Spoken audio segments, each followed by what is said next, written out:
Who's ready for Friday? I certainly am. Zack Snyder's Justice League coming to HBO Max. I'm ready for my Zacktivation. But I figured before doing that, I would subject myself to the original theatrical release of Justice League from 2017, as directed mostly by Joss Whedon. And in this video, I will be counting down 6 things that sucked about the film, and 3 things that were okay, I guess. This is literally as balanced as I can make it. I wanted 5 for 5, but this is good as you're gonna get. I mean, look, I could list more things that are bad about it. Maybe I will in the future. But as I say, I'm trying to make this kind of balanced at least. Not that Joss Whedon deserves it. He's kind of proven to be something of an abusive scumbag in the recent month. Look, there's a lot to say here, and I'm just trying to make it concise, okay? Let's just get off on my back.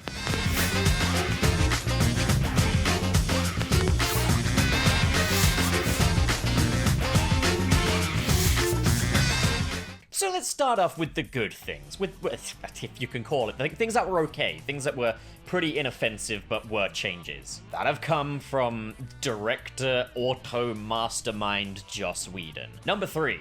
The Lasso of Truth scene just before the final battle. Little bit of light relief with Aquaman and Wonder Woman, and the rest of the league kind of just being audience. Aquaman is delivering a very sentimental speech and really opening up as a person, which he hasn't really done much in the film because he's kind of got that badass facade about him. And then at the very last minute, Batman points to the Lasso of Truth to realize that Aquaman is sitting on it. Of course, the joke does go on a bit, and it has all of the production value of an Axel Braun porno, but it was one of the better ideas of Joss Whedon. It wasn't terrible. In second place for things that I actually didn't mind too much about the Whedon cut is the "Do You Bleed" confrontation during Superman's resurrection.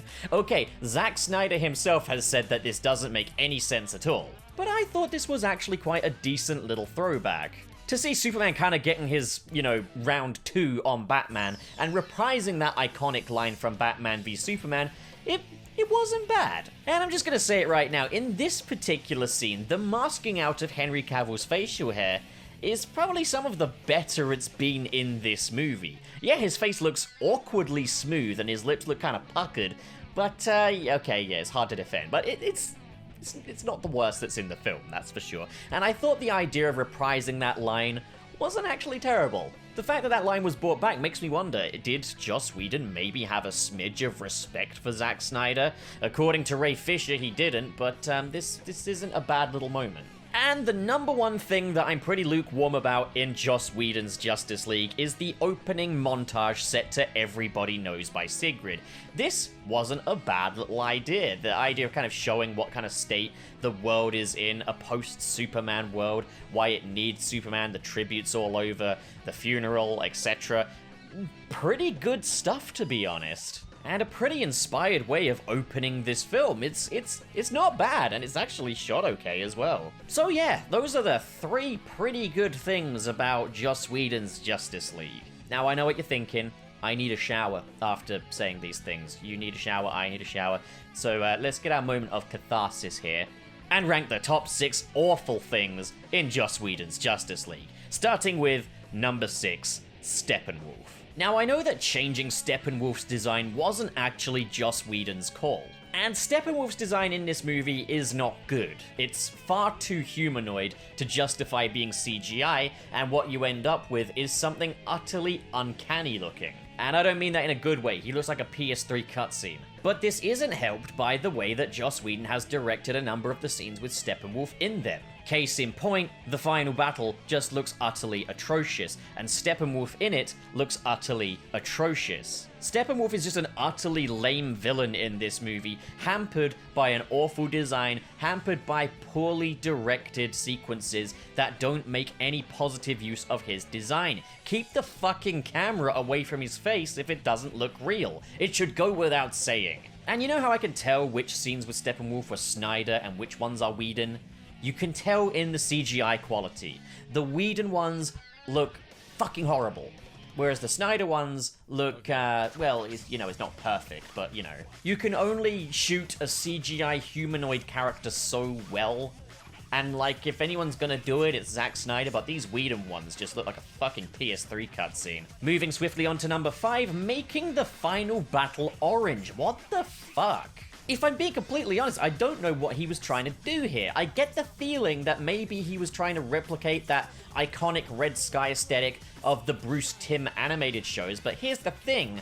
They're fucking animated. This is live action. This is kind of somewhat grounded here. Now, there are certain scenarios and events that can generate an orange sky. For example, wildfires can really make the sky look red. But this just looks so artificial, and it's clearly because this scene was not intended to look this way, and it's been colored artificially, as you can tell from the trailers, and probably Zack Snyder's Justice League, which will restore the actual night sky color that this scene was supposed to have. It's so red. I get it, you want to make it look like hell, but it looks like shit. What an ugly, awful decision. Number 4. Covering Batman in white tarp. Okay, this sounds... You're probably wondering, what? But here's the thing. There's a shot of Batman standing atop a gargoyle in a lot of the Justice League trailers, and I believe this is also going to be in Zack Snyder's Justice League. But in the theatrical cut, that shot is there, but now Batman is out of focus with white tarp waving in front of him. Why? The original shot, for starters, looked fantastic. It was a great establishing shot of Batman. So why the fuck would you put white tarp over it? Why is white tarp the focus of this scene? Hey everybody, it's my favorite member of the Justice League, the white fucking tarp. Who in their right mind would cover a dynamic hero shot with white fucking tarp? It baffles me. And I realize that I'm criticizing just one shot here that lasts for about 2 seconds. But just why? Why? Why would you do that? It makes not a smidge of sense. Just, what the fuck? In third place, we have the podcast kids. This is the opening sequence of the movie. This is the first impression we get here. Now, I'm gonna just get the obvious out of the way. Yes, the masked out mustache doesn't look right at all. Superman's mouth looks like it's blurred in the corners, it looks like it's making very exaggerated movements, and he looks puffy. He looks like he's got a mouth guard in or something. But then there's just so much else wrong with this scene. For starters, the whole line about Hope being like a car keys. Here's the thing. It doesn't sound like something Superman would say. It sounds like something Joss Whedon would say. Also, this whole thing just reeks of course correction. This is our first scene in the film, also our first scene of Superman, and he's all smiley and beaming all over, and he's so happy, and he's talking to kids, and it's so sickly. It's such a jarring shift from everything we've had before with this Superman, a guy who was the outsider, a guy who didn't have it easy, an alien trying to be an American. And here he's all like, oh, well, gosh, it's like a river, it's meant to wind, it's like a car keys, it's easy to find. Then there's the fact that we have these kids, and they're supposed to be little tots. You can tell by their voices that these are like toddler age. And yet they're eye level with Superman. They've got the camera right up to his face. This is one tall-ass fucking toddler, let me tell you that much. How is he able to achieve this? But also, it just gets worse because they start the shot low down. They start it low down and then pull the camera up to his face. What is going on here? Also, this is more of a pet peeve. Lots of movies do this, but it's the fact it's supposed to look like phone footage. Yet this is clearly not phone footage. It's just been cropped. Look how graded it is. I also have a question. If this is for a podcast, why are they videoing it? Okay, sure, that's a trivial one, but it's just one extra thing on top of this fucking shit heap that is the opening of this movie. You open it with terrible optics and just an awful fucking U-turn on everything this Superman has been supposed to be. I get it, Superman is the embodiment of hope, but that doesn't mean he has to be smiling all the time. Fucking... ugh. In second place, we have the brunch jokes. What was this all about? We have this scene where Batman is recruiting Barry Allen, and it's all going more or less okay. It's keeping a relative pace, but then it all stops dead, where Barry Allen goes on this fucking tirade talking about how he doesn't understand the concept of brunch. And it goes on so long. It feels like Joss Whedon wanted to attempt to imitate Seinfeld's stand-up comedy and just shove that into this scene. It's just like Batman will be like, I'm assembling a team. And Barry will be like, I need friends. And what's the deal with brunch? And the thing is, when I was in the cinema, I didn't hear a single person laugh at this. It's not even remotely funny. I mean, okay, that's subjective. But it didn't land, for most people, I would say, safely. And for you know, a tentpole blockbuster action movie, you would hope for it to land a little better than that. Also, fuck me, what made them think they needed to reprise this? And in first place, for the most awful, terrible thing in Joss Whedon's Justice League, is Steppenwolf's defeat.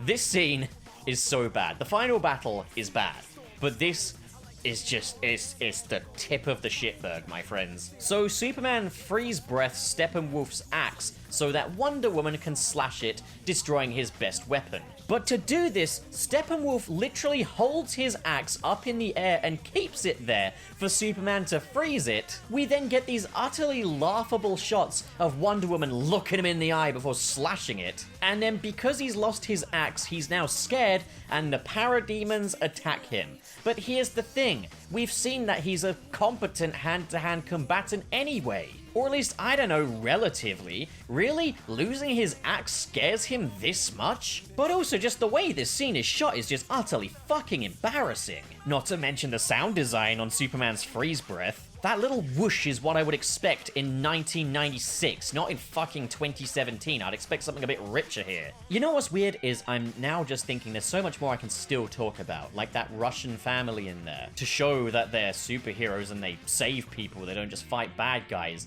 They just show one family. Fucking A for effort, you would have been better off not even bothering. But I'm not even gonna go there. I'm not even gonna bother, okay? I've said enough.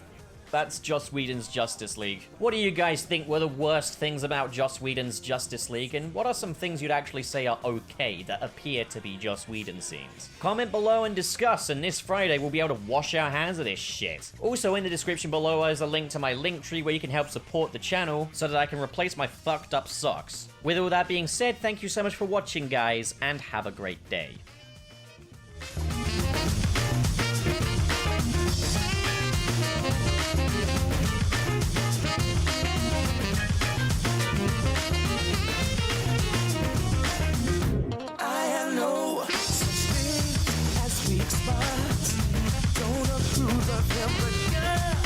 Trust him. This alliance has a purpose.